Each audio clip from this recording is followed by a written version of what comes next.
रोशनी रोशनाई में डूबी रहूं, यूं नहीं मान फुटपाथ पर हो खड़ा, यूं नहीं मान फुटपाथ पर हो खड़ा। हर समय आत्मा सबकी ऊबी न हो, हर समय आत्मा सबकी ऊबी न हो। आसमां में टकी हो न खुशहालियाँ, आसमां में टकी हो न खुशहालियाँ। कैद में लोग सबकी कमाई न हो, कैद में लोग सबकी कमाई न हो। इसलिए इसलिए इसलिए कोई अपनी खुशी के लिए गैर की कोई जाता है कि फलानी पार्टी को वोट देंगे, वोट खराब हो जाता है। कहते नहीं कहते? बताओ आप, कहते नहीं कहते? अब वो समझदार वोटर से पूछो कि वोट खराब कब होता है। आपने कोई प्रतिनिधि चुना और चुनने के बाद वो जीत गया, चलो आपने जीतने वाले को दे दिया, और जीतने के बाद अगर वो व्यक्ति विधानसभा में और लोकसभा में पहुंचने के बाद आपकी कोई समस्या का समाधान नहीं कर पाया, तो बताओ वोट खराब हुआ या सही हुआ? बताओ, खराब हुआ ना। उसको सामने वाले से देने से वोट खराब नहीं होता।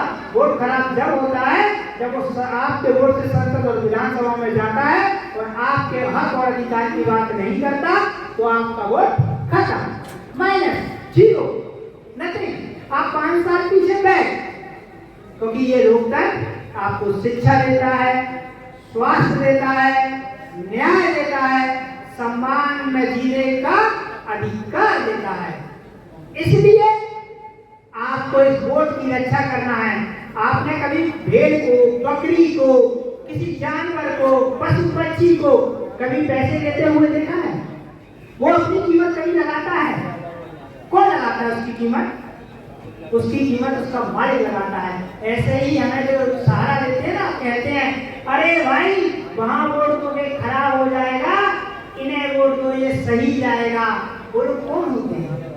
वो राजनीतिक दल्ले होते हैं। उनका काम दलाली का होता है, वो आपको बेच आए होते हैं। आप उनसे पूछो, संवाद करो कि भाई रोजगार की क्या प्लानिंग है, शिक्षा की क्या प्लानिंग है, स्वास्थ्य की क्या प्लानिंग है, न्याय की क्या प्लानिंग है। और जो बेचारा गरीब है, आर्थिक रूप से कमजोर है, उसकी आंखों में संसद और विधानसभा में जाने के सपने हैं, वो पूरा कौन करेगा? बिना जेब में पैसा नहीं है और संसद और विधानसभा में जाने की अभिलाषा रखने वाला कैसे पहुंचे? बताओ। इस राजनीति के व्यापार में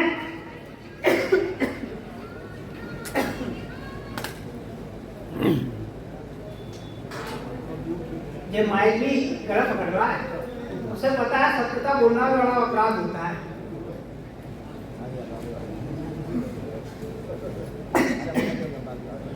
हमें राजनीति के व्यापार को खत्म करना पड़ेगा। राजनीति में जो व्यापार आ गया है, जिसके बड़े बड़े होर्डिंग, बड़े बड़े पोस्टर, बड़ी बड़ी सभाएं, हमने कहा यार ये तो जीत रहा है। कभी हमने मंच लगाया, पंडाल लगाई, उस विधायक सभा में जितने प्रत्याशी हैं सबको बुलाया क्या? पूछा क्या कि भाई आप चुनाव लड़ रहे हो, क्यों लड़ रहे हो?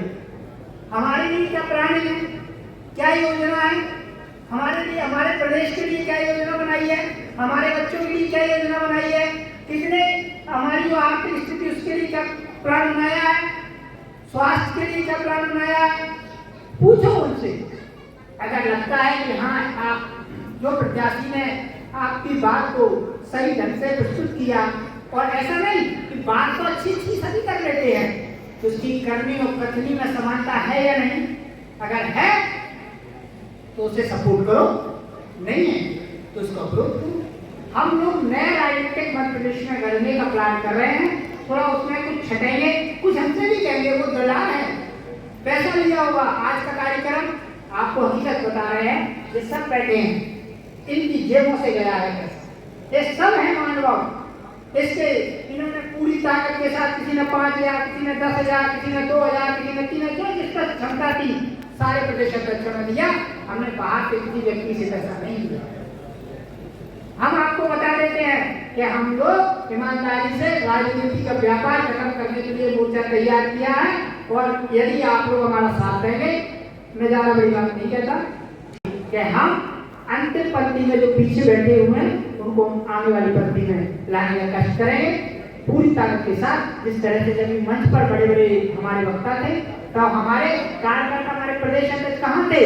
सब पीछे की पंक्ति में थे, परंतु अब वक्त आ गया, उन्हें आगे की पंक्ति में लाने का काम हमने किया।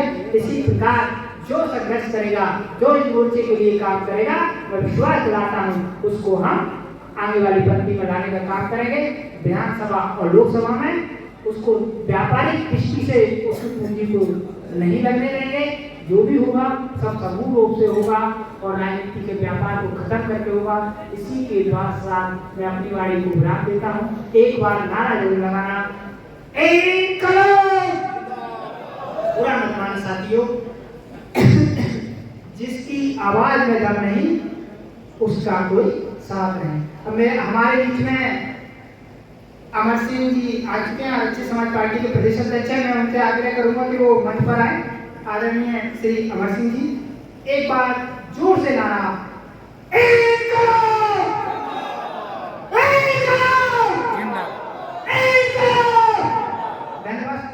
प्रदेश अध्यक्ष और मनु भाई सभी लोगों ने इस प्रयास किया है, इसके लिए मैं बहुत बहुत धन्यवाद देती हूँ इस मंच की ओर से।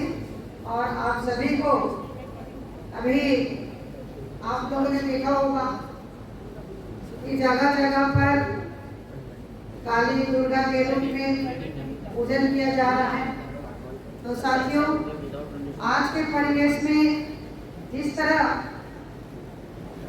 मनोवादियों के द्वारा हमारी मातृशक्तियों के साथ में हमला हो रहा है, इस पर मैं आप सबसे कहना चाहूंगी कि हम मिट्टी में काली और दुर्गा का रूप देख सकते हैं, परंतु जो साक्षात हमारी बहू है, हमारी बहन है, देखकर मेरी मंजिल आती गई मेरा हौसला और मेरा संघर्ष देखकर, मेरी मंजिल आती गई मेरा हौसला और मेरा संघर्ष देखकर।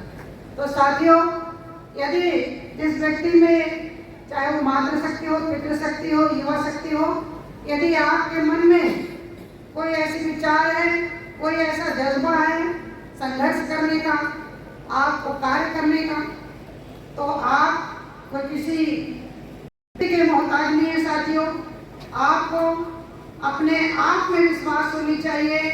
आप अपने अंतरात्मा की आवाज को पहचानिए और आप में जो काबिलियत है उस काबिलियत को आप आगे आने का मौका दें। और समाज में हमारे जो पढ़े लिखे भाई है, वे भी जो हमारे पीछे जो हमारे समाज के जो गांव में तो दहाड़ तो नहीं सकते हम, आप लोग बहुत दहाड़े हैं और आप लोग को मुबारक हो क्योंकि इस दहाड़ की बहुत ज़रूरत है।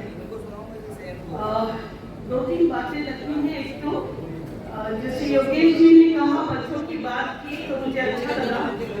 बच्चों की कहीं बात नहीं हो रही, आपके पॉलिटिक्स से बच्चे गायब हैं, आपके इतिहास में से बच्चे गायब। गायब तो महिलाएं भी है, लेकिन हम कुछ नहीं कर